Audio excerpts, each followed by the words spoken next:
and a very warm welcome back indeed for those that have just joined us.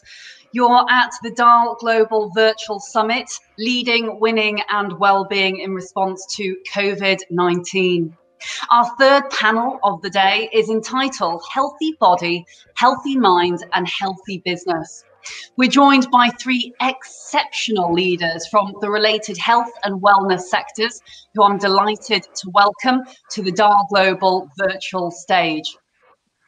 Paul Deemer, Head of Diversity and Inclusion at NHS Employers. Geoff McDonald, Mental Health Campaigner and co-founder at Minds at Work. And Alaana Linney, Commercial Director at Bupa. Our experts from the wider health and wellness arena are going to be discussing the impact of physical and mental health on organisations and wider society, and give us all their recommendations on how to navigate through this extraordinary, challenging time, supporting both ourselves and also others around us. But before we get into the granularity of the session, it would be fantastic to do a couple of round-robin introductions into your personal and professional backgrounds and any insights into why you're all so very passionate about diversity, inclusion and belonging. Geoff, my friend, I'm going to come to you first. Thanks, Layla, and congratulations to you and the team. I mean, I think this is amazing what you guys have done today.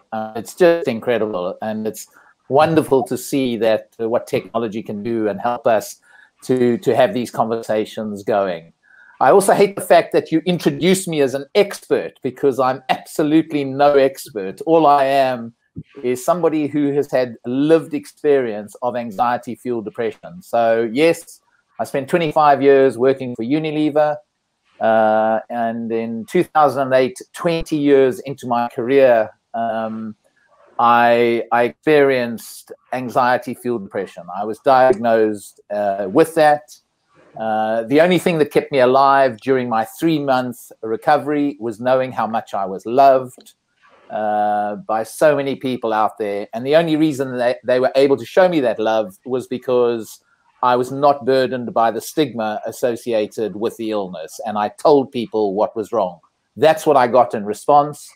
In 2012, I lost a very good friend to suicide, and the night he died, I made a decision, and it was just an insight, which was stigma had just killed my friend. The only difference between him and I is my ability to talk and his inability to say a word. Alpha, male, Afrikaner, South African. You can imagine it. He couldn't have the conversation, and instead he took his own life. And it was that evening, October of 2012, which catalyzed me into then leading some work in Unilever around addressing stigma, and then leaving Unilever at the end of 2014 to go out into the world with a very strong sense of purpose. And that is to create workplaces all over the world, where in those workplaces, people can just put their hand up and ask for some help if they are suffering from a common form of mental ill health. Because just one conversation could save a life, and that's worth fighting for every single day. And that's why I'm here joining you all today. Thank you ever so much indeed, Geoff, for sharing a personal story there. Alaana. Well, that's a tough one to follow, I think. So Alaana Linney, and I'm the commercial director at Bupa. So we have a health business that people are more familiar with, the insurance business. But we look after 50 clinics, and we provide a range of health and wellbeing services. My background is I'm a health and wellbeing consultant with a really keen interest specifically in women's health and how pervasive health inequality stops us from reaching our full potential. So that's why I'm very excited to join the panel today and kind of give it that female angle. Thanks ever so much, Alaana. And I'm sure there's many listening in who are very, very keen to hear about that gender insight in particular. And last but not least, Paul. Thank you, Layla. And thank you, Geoff, for being very honest in your introduction. And Alaana as well. Thank you. And it's really interesting, actually, because it sort of sparked a thought in me in terms of why did I come into this area of diversity and inclusion. So, sorry, hello, my name is Paul Deemer. I'm the head of diversity and inclusion at NHS Employers. And I'm a HR professional of about 30 plus years experience. And it's interesting because I came into diversity around the time of the Stephen Lawrence inquiry in the UK, which people may or may not be aware of. So that was around an inquiry into the death of a young black teenager in the 90s. And the inquiry was published in around 2000. So that's about 20 years ago. And it was a hugely politicized time within the UK around race equality. And then I'm reflecting on today, and I'm looking at the news, and I'm not while I'm talking to you, but looking at the news today, I'm looking at the case of Ahmaud Arbery in the US. And, you know, and if there's anything that's going to keep me motivated and fired up in terms of wanting to continue to work in this area, it's that really. So I always say that my catchphrase is diversity is life. And it is, you haven't got to look very far, and it's there right in front of you. So I'm looking forward to today's discussion, Layla. Thank you. Thank you very much indeed, all of you. And obviously, Paul, special thanks to those key workers at the NHS and all respective other key workers who are doing a phenomenal job at this time. And I wonder, as we kick off, how has COVID-19 specifically sharpened our focus on physical and mental health, but also clearly brought this to the top of the agenda? I'd be very curious to learn about your thoughts within your respective businesses and organizations, and also within wider society, some of the impact that's had. Paul, I'm going to come to you first here. Okay, thank you. So I think, like many organisations at the moment, Layla, the NHS and our health and social care colleagues within the UK are sort of starting to actually look forward post-COVID, if there is such a thing. And we're moving into this phrase that I know in the previous conversation, people were talking about the new normal. I think Campbell used that phrase. But we're calling it reset or recovery. And so I think this is a good time actually to reflect on exactly what we've learned from the COVID-19 situation and what it's taught us about ourselves and about others as well. And this sort of plays in a bit to what Geoff was touching on, I think. And I think for me, it's taught us two things. So about ourselves, I think it's reminded us and taught us just how vulnerable we are actually as individuals, not just in terms of our susceptibility to viruses, but also in terms of the frailty of our systems and processes within our society. And in terms of others, I think it's taught us how important those others are, whoever those others are, whether it's family, friends, work colleagues.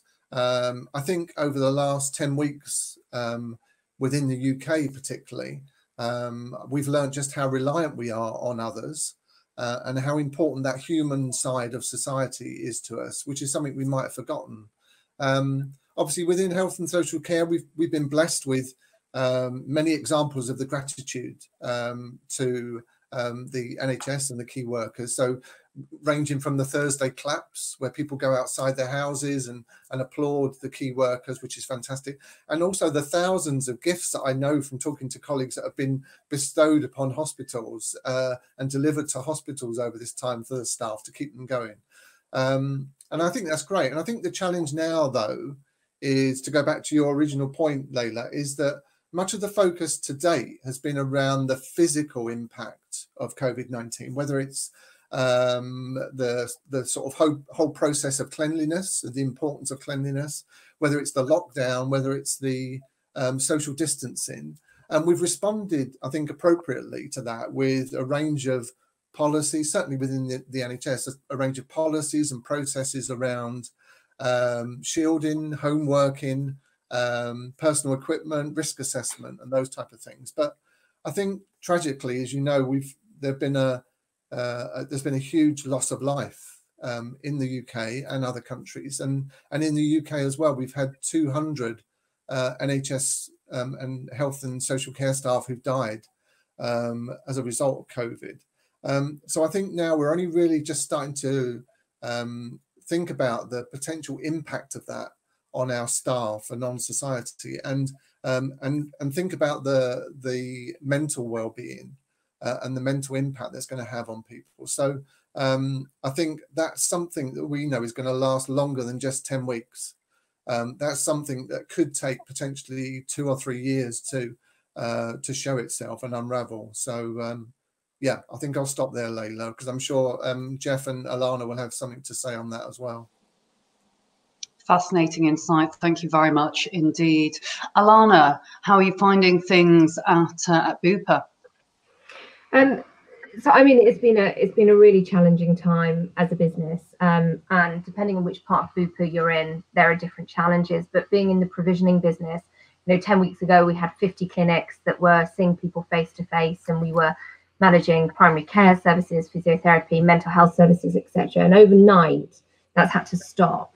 So there has been a huge responsibility from a people perspective in terms of how do we manage people through this transition. And one of the ways in which Bupa has done that is that we've come up with this kind of unexpected benefits as a kind of campaign, internal campaign. My unexpected benefit is that for the first time since my child was 5 months old, I spend more time at home, and we're able to have breakfast together every day. And so there are things that are building into the routine which are positive, and that there's for every piece of adversity there's often opportunity within it. So that's the way that we're trying to view it as a business. And I guess kind of on a broader societal level, maybe one of the unintended benefits of this, as a country, we've been trying to get people to take notice of their physical and mental health for years. We've been asking people to do more exercise. Who would have thought we would just have to tell people in Britain that they could only do 1 hour of exercise a day to make that everyone everyone's furious about the fact that we're limiting the amount of exercise we can do. And habits are formed roughly around 3 months. And, in terms of actually this having long-term impact, clearly there's going to be some big repercussions in terms of mental health. And I'm not trivializing that. And I'm not trivializing the impact that it's going to have potentially financially and economically. But I do think that, exactly as you said, actually the benefits are people really appreciating family and those kind of community structures much more than they ever did before. And wouldn't it be wonderful if we came out of this with people who are aspirational being the doctors, the nurses, the key workers, rather than whoever was on, Celebrity Big Brother last year. So I think, if it has a societal change in that way, from an exercise point of view, a mental health point of view, and also what we're impressed by, what motivates us, then I think that there are some really good things to come from this too. There's such valid points. And I couldn't agree more. And very nice segue actually into any thoughts from yourself, Geoff.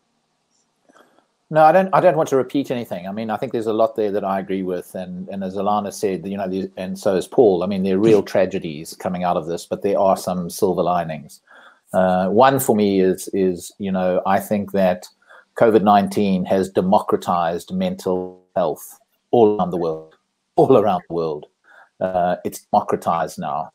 I am having calls and have been overwhelmed by doing work in countries where I've wanted to take my message and they haven't been ready for it. Well, now they're ready for the message. And so it's just kind of democratizing and normalizing, helping to normalize this conversation. And I think the other thing that I would hope going forward, and I think Paul hit the nail on the head, and I love reset. We're either going to reset or we're just going to revert. And I'm just hoping we reset. And one of the resets I'm looking for is a reset which says, you know what? The health of your people is your most important asset. Yep. Not people are your most important asset. Yep. The health and the energy of your people is your most important asset. So why don't you now elevate that to a strategic priority within your workplace, and forget about having well-being weeks and tick the box. Yep. Do this properly and create workplaces which are going to enhance people's health and make them healthier, because we know that if people aren't healthy, there's no work, there's no business. Yeah. Yeah, Geoff, I mean, I've been reading some articles in the last couple of weeks about the organisations that are going to be the winners during the pandemic and post the pandemic are going to be those who have sustainable strategies. It's not just something that's, here for today and gone for tomorrow.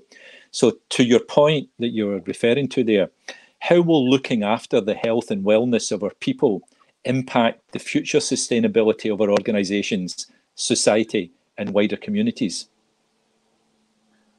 Is that to me, Campbell? Yes, that's to you, Geoff. Okay, Yeah, no, okay. So just from my point of view, Campbell, you're an ex-pro footballer. You love your football, and unfortunately, there's a club out there. I don't know where it's come from in the last 2 years.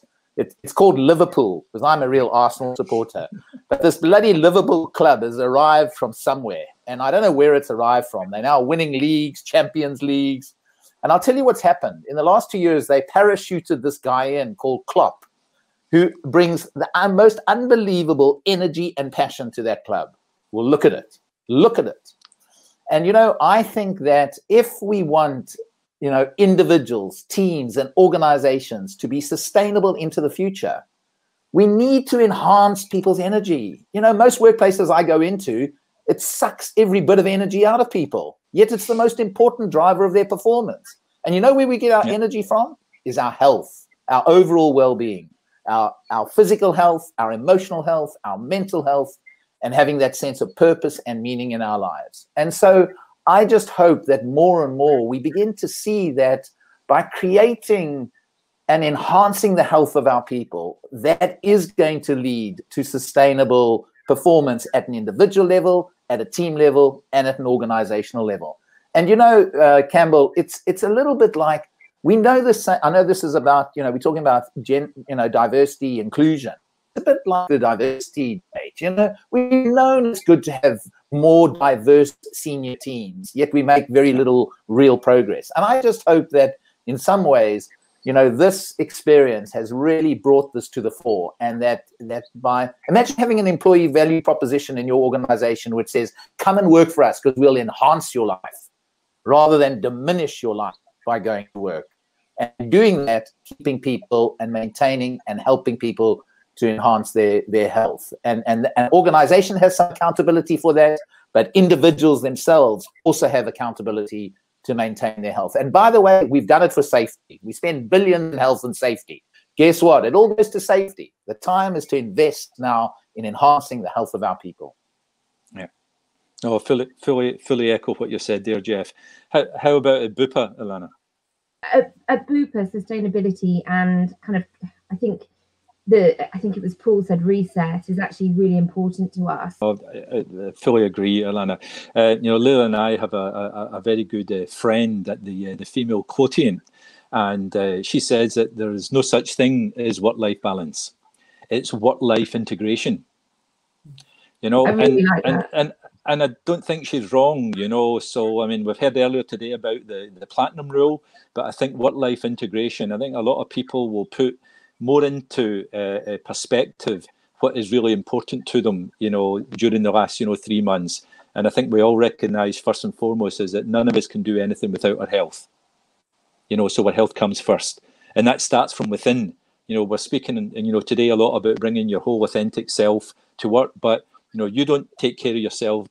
Maybe no one else is going to tell you to take care of yourself, but, your well-being and your personal health is your first commitment to yourself. And then everything else comes after that. So I agree fully with what yourself and Geoff, are saying. So Paul, how about the NHS? I mean, again, we're all ever so grateful for having the NHS, but it would be interesting to hear what you're doing at the NHS. Yeah, it's really interesting actually listening to both Geoff and Alaana, because the essence of what both of them have talked about is what I would call staff engagement. And it's really interesting because if I think about pre-COVID, the NHS was doing a lot of work around staff engagement, but in typical NHS style, it was doing it in a very sort of structured, bureaucratic, mechanical way, if you like. And it was all feeling a little bit stodgy and a little bit inhuman, I suppose, to use that phrase. But what we've seen in the last 10 weeks is how quickly you can change those processes and systems and actually connect very quickly and very easily with a whole raft of people from all different backgrounds and perspectives. You know, Alaana talked about employee resource groups. We talk about staff networks. We have staff networks across the NHS for Black, Asian, minority ethnic staff, disabled staff, LGBT staff, you know, and we've been able to connect with those groups so easily and so quickly in a way that previously it would have taken us 6 months, you know, to have that sort of formal consultation process, if you like, that engagement process.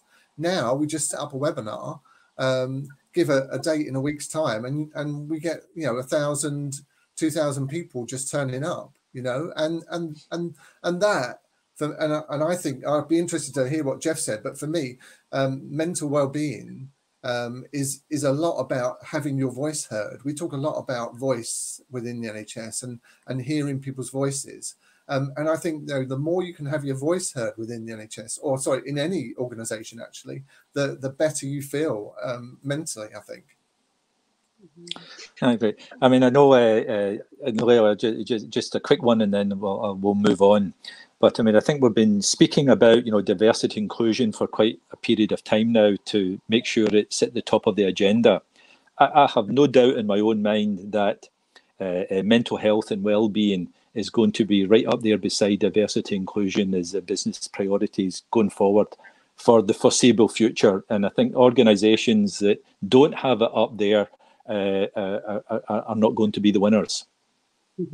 Yeah, just on that, Campbell, I think that in some ways I wouldn't like it to be another priority. I want it to be part of diversity and inclusion, because don't tell me that you're an inclusive work culture if I cannot bring my whole self to work. You know what I used to say? I mean, people used to say to me, you know, bring your whole self to work. Well, guess what? Until you do, until you put your hand up and say, I'm struggling with depression or anxiety. And if you can't have that conversation, you can't turn to your line manager and say, I'm actually struggling with my mental health right now. For me, that's not an inclusive culture. That is not an inclusive culture. An inclusive culture is where I can truly bring my whole self to work. And I think we should find a way of introducing the whole concept of well-being, mental health into the whole inclusion, diversity and inclusion space, but and as a business priority. I fundamentally agree. And what's interesting is when we talk about diversity, inclusion, and belonging, I think stereotypically or archetypally, individuals or people may have seen this as purely some of those visible diversities, you know, your gender, your BAME, you know, whatever they might be. But actually, this absolutely mental health, wellness falls into that diversity, inclusion umbrella as an invisible diversity. You know, there's so many which are, you know, surface level only, but so many of those diversities exist below the skin level, be it mental health, be it social mobility and such. But ideal segue from what we've all said there into the next question that I had actually, which is really, you know, from your perspectives, what have been the most noticeable changes that you've seen during this unprecedented period? And also what steps have your organisations taken to support people during these times in order to lessen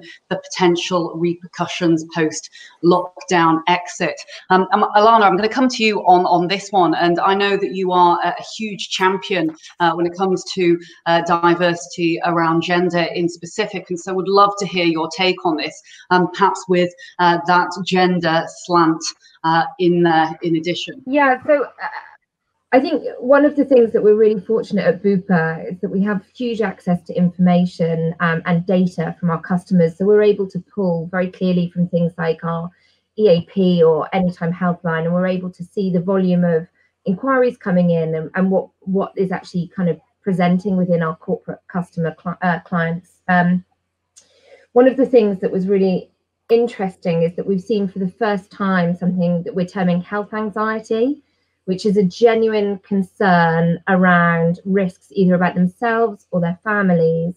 And to kind of bring that as and it's not kind of a female health example, but it's just an interesting example for employers out there.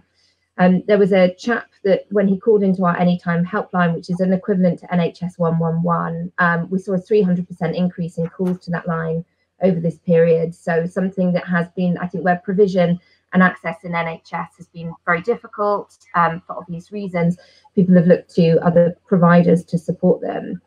And this guy was calling in because he was effectively having symptoms of a heart attack.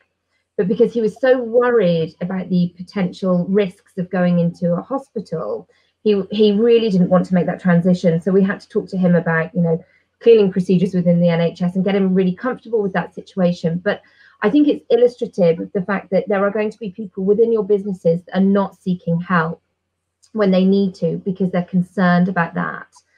And when we look at that from a female health perspective, and women's health for me is a huge enabler to that diversity or that inclusion piece that we've spoken about. Before we went into this period, there were 5 million women outside of their smear cycle.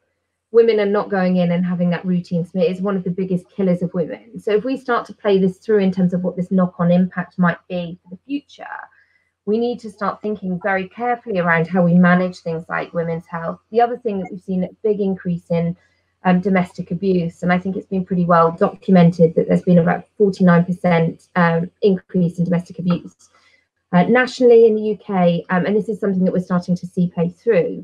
But what we don't see is businesses, I think previously to COVID coming in, only 10% of businesses had a domestic abuse policy. So what are you as businesses doing around domestic abuse to be able to support not just the person who is having that difficulty and being abused, but also the people that are committing that abuse, because both are deserving of help and need to be supported through this period. So I think there is a huge amount of, I won't go on, but bereavement is another thing. We've seen a 40% increase in companies coming to us to ask for support with managing bereavement within their organizations. So these are things that businesses have never really had to think about before, but suddenly are having to move into a new space as an employer to better support their people. So that there is a huge amount to be done. Thank you ever so much. And interestingly, we've had just a message here from the team saying that the comments on our live chat are filled with people who are saying mental health needs to be in the forefront in workplaces. They fundamentally agree with what each and every one of you on the panel have actually said, but also sadly feel that a lot of them can't talk to their managers. So just a brief insert in there before we go to your thoughts, both Geoff and Paul, following on from the valuable pieces that Alaana has kindly shared there.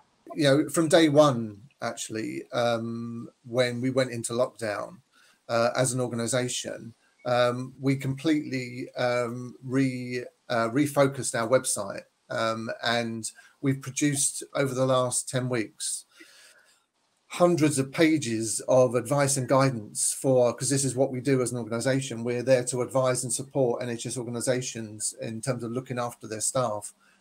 We've produced hundreds of pages of advice and guidance and tools and resources, etc., for managers to help them deal with primarily health and well-being and HR issues, because these are the things that are challenging people at this time. The clinical stuff will happen anyway. People went straight into emergency mode, and as you were saying earlier, have done a fantastic job.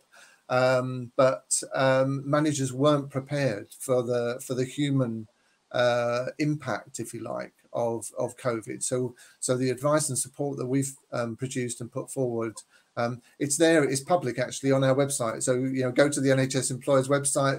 There's a whole raft of stuff there, and advice and guidance and tools that you can resource. Unfortunately, one of the most impactful things has been the disproportionate impact on Black, Asian, minority ethnic staff.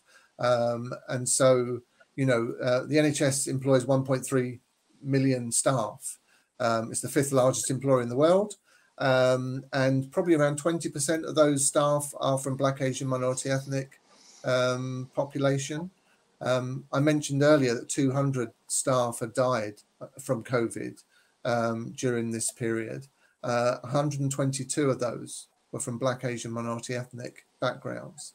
So you can see the scale of the problem, and it's been very public in the UK, certainly.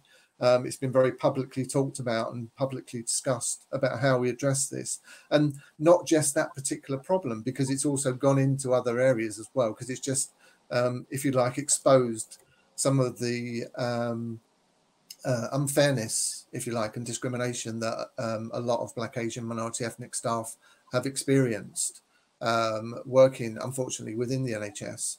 And these are management issues. I think Geoff was saying earlier about the importance of management, and it is a management issue. So, we're focusing a lot more now on, the skills of managers, to not just be technical managers in terms of expertise in their field of work, but also to be, good human managers as well, which is really, really important. It's just heartbreaking, those statistics. And finally, Geoff, to you before we move on. Yeah, look, I'm just going to reinforce what Alaana was saying. I mean, I have been overwhelmed and humbled by the reach out of organizations, to me in particular, to help them with their employees. How do they protect? How do they look after their mental and their emotional health? And Paul, I should say to the NHS, because I shout out the course that you have available and the website that the NHS has created. I shout that out every single time I do a webinar and direct them to that resource, because I think it's absolutely fantastic. I think the other thing, though, Layla, that I would say that I'm seeing is leaders. Leaders, I think, are, and when I say leaders, at all levels, line managers, beginning to realize, you know what? If I just empower and trust my people, they'll get things done. If I show a little bit of humanity, because they're able to see that I've got a nice rose bush behind me here, and we can get into a bit of a conversation about the rose behind me. Wow, my people get things done. You know what? I can flex some of the rules, and people still get things done, and they're productive. If I just instill a bit of stability, a bit of hope, a bit of compassion, a bit of trust, my people respond. Wow, okay, well, maybe I can be that more. Maybe I can see you as a human resource rather than a unit of production in the workplace, and that humanity, and bringing that humanity back to the workplace through the way in which line managers are behaving now, and in some ways have been forced to because of all the stuff that people like the NHS and some of the stuff that Bupa and Alaana are making available. Wow, suddenly I can play this role, and guess what I get in return? Yeah. I get faithful, productive, loyal employees. Well, a lot of the trust is coming, Geoff, directly as a result of the remote home working. I mean, if you can't trust your employees to do the job from at home, then guess what? Presenteeism, you don't need them to be at the office from 9 o'clock to 7 o'clock every day if you can trust them to be at home and getting on and getting their work done. So listen, I'm conscious of the time, Layla, so I'd just like to move on to the last question. I'd like to address that to Paul, please, and that is, do we need different approaches to diversity, inclusion and belonging, and how do large organisations such as the NHS handle this at scale? Wow, there's a question. Okay. Yes, we do need different approaches. I think we've all agreed that, really, just in the last half an hour. And that's quite evident. I do think, because of the scale, as you say, of the NHS, data is really important to us, actually, and we've got to use our data better, and we've got to be much smarter in terms of how we use our data. We do quite well within the NHS, so the majority of the data that we collect, we do disaggregate it, whether it's in relation to gender, disability, ethnicity, etc. So we are able to look at that data in different ways, and I think we need to do that more, and we need to do that more frequently as well, and more in real time as well. COVID is a real time thing, and again, one of the lessons I think is that we need to work in real time, because that's people's reality. Absolutely. So actually, I was going to ask one final question. We have had a number of very similar questions from the summit actually live as well. So Alaana, I'm going to come to you first on this one. What advice would you give when it comes to looking after our respective teams, our employers, but also critically ourselves? as the famous flight adverts say, you should always put your air mask on before you put the oxygen mask on of those who are around you. Your thoughts? So it's actually, I'll speak from kind of personal experience. It's a really interesting time because, as I said, there's some amazing things about it, and there are some things that I find personally very challenging. And one of the big kind of juggling pieces that I really struggled with at the beginning was managing being a mother to a 4-year-old who needed quite a lot of attention whilst also having quite a big job. And all I could see was on social media, people doing amazing, you know, kids are dressed, their teeth are brushed, they're doing Joe Wicks. And I decided to write something on LinkedIn to say, like, you know, this is my experience of being a mum in a pandemic, and it isn't, my kid's not dressed basically, often before lunchtime. And what I got, which I thought was really positive, was this overwhelming outpouring of kind of me too, me neither. And I think it was maybe Geoff that said something earlier around being honest. And for me, just giving people permission or explaining to them that actually I need to take from 11 till 12 off every day, because that is the time that I spend with my son, and I make him lunch and we talk, and that he then can go off and play. But building in routines, but demonstrating to my team and giving them permission, because I actually didn't feel like I had permission. And it wasn't until I kind of spoke to my manager and gave myself permission to do those things, I started to feel much more in control about it. So for me, it's around transparency and honesty, and not pretending everything is easy all the time, but just demonstrating and kind of leading by example. Those are such valuable points there, and actually it feeds back in quite nicely from the multiple comments the team tell me we have over individuals struggling to talk to their managers. And I would say this as a shout out to everyone who's tuning in or inside the summit. Do share those personal experiences. We've had some great personal experiences here. Alaana, I saw that post, and I see a lot of the articles that you write, they're exceptional. I would encourage people to obviously have a look at those. But it is our responsibility as leaders to, as you say, not just put a shiny front on things, to give the real raw insight, because otherwise people don't feel that they can be their true selves. And so shout out to all who are managers and leaders, of which I know many people are, who are listening in. Please do share your personal stories, if not for your sake, but for those of the team. Geoff and Paul, any thoughts before we move very quickly on to another quick question from the panel? We probably all know the kind of tips and the things that we should be doing to look after our physical health, our emotional health, our mental. I mean, we know that stuff, right? For me, it's about mindset. It's about mindset, and it's what Paul was and Campbell referred to. What is your mindset? Are you going to put the oxygen mask on everybody else, or are you putting it on yourself first? And unless you have a mindset of it's on you first, I'm not sure you really get into doing the stuff that we might be able to share with you in terms of practical tips. And that's been my biggest learning. You know, as a result of my crucible moment in life, the most important thing in my life is my health. It is the most important thing. And so therefore, there is 1 hour every single day in the diary, and it's called Geoff's meeting. And it's for Geoff. And it's to devote that time to connect, to be active, to be nice to others, and to just observe and to discover. And it's so important, having the mindset. But if the mindset is work's more important, kids are more important, everybody else is more important, then you never get the time to do those practical things to look after your health. Thanks very much indeed, Geoff. And any final thoughts there from you, Paul? I mean, it may not particularly answer your question, but I think the key to going forward from here is inclusive leadership, which we've touched on. And the key to inclusive leadership is empathy. And the key to empathy is self-awareness. And self-awareness takes time. Yeah, I mean, you have to give it time. You can't just suddenly say, I'm going to be a self-aware, empathetic manager. You have to give it time. You have to learn and teach yourself. Yeah. I mean, I spend at least 2 hours a week watching TED Talks because I love them. And I think they can give you so much insight into other people's worlds and other people's way of thinking. But it requires you to put that time by and to try to improve yourself. And I think if we are going to be more inclusive leaders in the future, we've got to do that. Yeah.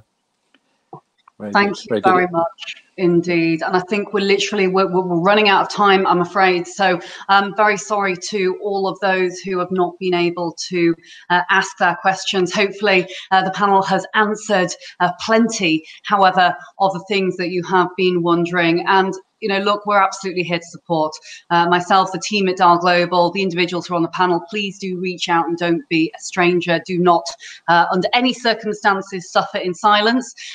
Now, don't worry, the summit will continue. And you know what I love as well is seeing people's personal backgrounds. You know, we are in the pandemic right now, and so being and having a window into people's lives is absolutely lovely. And I wish my husband would come and bring me. Yeah, me too, my wife.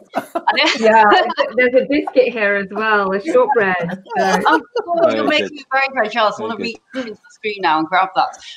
But a special shout out, I should have said, and a thank you from myself and thank you, Campbell, from myself and from the Dial Global team, in particular to the NHS and all those key workers at this time. We will never forget what you have done for us all. We are so truly grateful. So thank you very, very much. Round of virtual applause here. Many thanks again to our wonderful global summit partners, Ipsos Mori, Brand Advance, Commonwealth Games Federation, Verizon Media, Yahoo Finance, Siemens, Just Eat, and our friends at the UN Global Compact.